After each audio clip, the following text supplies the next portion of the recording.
of imagery. Thank you. I was going to say parable, but it's more imagery, in which he uses the king of Tyros, the nation of Tyros, and he likens Lucifer to him, or he likens the king of Tyros because they were of the same nature, characteristic, form, and effect. Behavior, so precisely. God was trying to use something once again that was known to teach what was not known. Right, and listen to what Ezekiel says about the king of Tyros, by extension Lucifer. Son of man, take up a lamentation upon the king of Tyros, and say unto him, Thus saith the Lord God, thou sealest of the sun, full of wisdom, and perfect in beauty.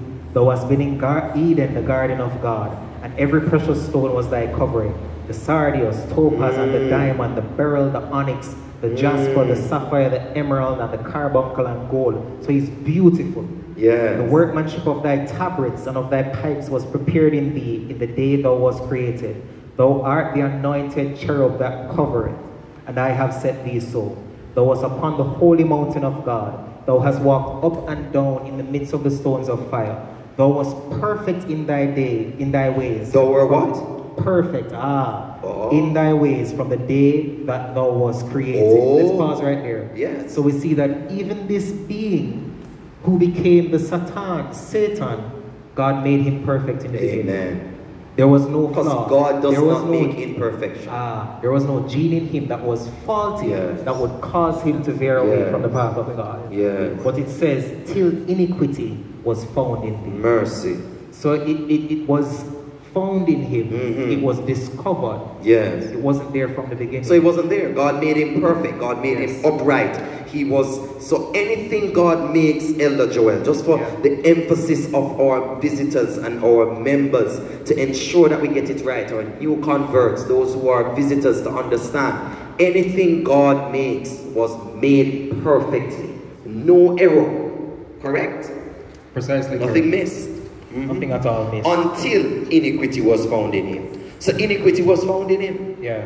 And we're told, we're given a glimpse as to how this thing came up in him, this thing called sin, and that's found in verse 17. Thy heart was lifted up because of thy beauty. Who gave him that beauty? God. And we do it ourselves. Yes. God bless us with gifts. God bless us with gifts, and we turn and we make gifts. The Creator serve us. And we serve the gifts instead of the Creator. Yeah. Lucifer looked on himself, all of his abilities, all of his beauty, and he turned it inward to himself and said, wait, if I have all of this equipment, why don't I have a higher position in heaven? If I have been made such, why am I still subject? Then come. And isn't it, pause right there, Elder Joel, isn't it something that he has mastered in trying to help us to think of him as being this guy with horns? Right. Yeah? To think that he's ugly. Red and him ugly and him have wings. Satan not ugly. Satan prettier than. He's a gorgeous. Yes. Absolutely gorgeous. And if any of us were to see him, we'll bow before him. With a wonderful voice. Angel of. Yes. But if we go over to Isaiah chapter 14, we get a further glimpse of this guy Lucifer, and we see into his heart based on the words that he says. Isaiah 14 verses 12 through to 14. So he's approaching Eve in the Garden of Eden, and he comes with an intention, and his intention, which seems to be good, he wants Eve to enter into a higher sphere of life, and we're going to read it soon. But this is the core of his heart.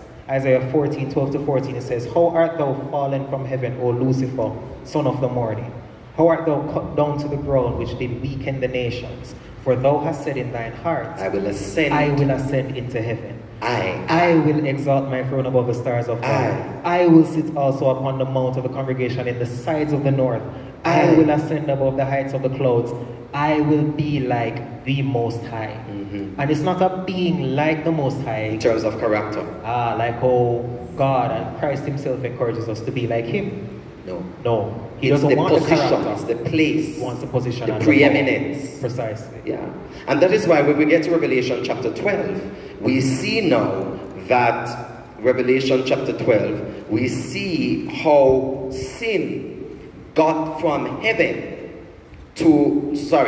how it moved from Lucifer to spread out now with these angels. Right. Because one of the strategies that is known by Satan to do is that if he can get one, he can continue getting murmur, complain, and go around and get individuals aggrieved with God. Right. So what he was doing was to go around with all the angels, because we notice in Revelation chapter 12 and verse 7 that Michael and his angels fought against the dragon. And notice that the dragon is decided in verse 9. It's told to us that the dragon is that old serpent, the devil, Satan. So in verse 7 we're told Michael and his angels fought.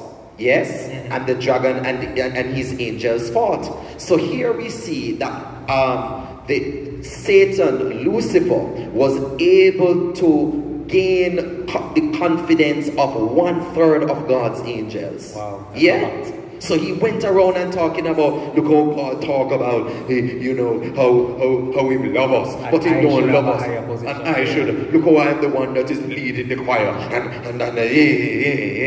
Yeah, and he went around with his disaffection and infected other individuals in him until he was able to get a good cohort of the angels to come on board with him. And they were now locked into him as the angels belonging to the Father was locked into the Father. Yeah. Which goes to show that if under God's own nose, rebellion could break out, iniquity could develop, it goes to testify of the character of God. It does. It shows that our God is not a destructive God, because God could have just blinked right away and get rid of Satan.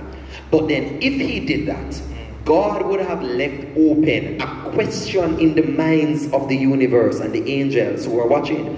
Why did God destroy them immediately? So what has God done? God has shut him out. So he and him have a physical war in heaven. God kick him out and drop down on here. Heaven rejoice and say, oh Lord. But then while heaven rejoice, heaven said, woe be unto the inhabitants of the earth, because he comes down knowing that he has but a short time with great rage and ravage. So there is a change from the battlefield. So first the battlefield was in heaven. Now the battlefield becomes where? Earth.